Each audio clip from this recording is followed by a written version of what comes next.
everybody in the country wanted a beachfront home, would the number of beachfront homes, would the price of a beachfront home change? Yes. Sure it would.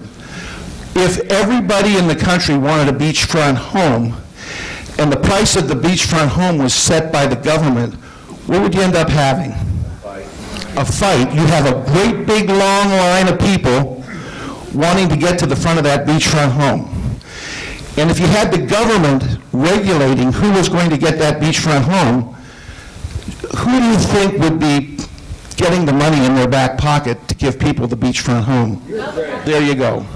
So that's why, even if the government proclaimed that beachfront homes were a universal right, we're hearing that term all the time now, universal right, of all society, it would not change the underlying scarcity of the beachfront homes. There's only so much beachfront. So we have a society where we have alternative uses, and this is my last comment to you. Today we make choices in our society of how we're going to spend our money. And economists will tell you that economies are made on the margin. What that last dollar you're going to spend, what are you going to spend it on? How are you going to spend it? Is it worth it? Is it not worth it? But if you look at this graph, and people tell you that we spend 17% of our GDP on health care, if you look at this graph, toiletries, travel, entertainment consume more of our health care, more money than our health care does. We are making choices in our country today away from what we need and more toward what we want.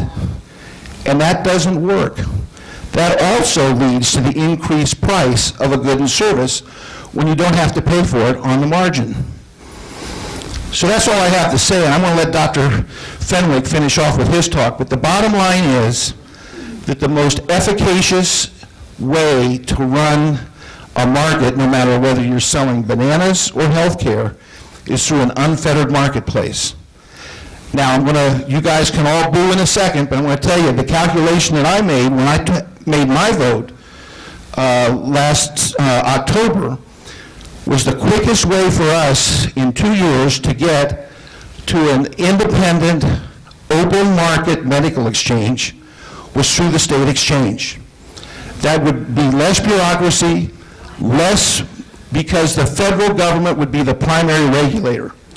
And by the way, you should all know that our state-run exchange is a 501c3 nonprofit.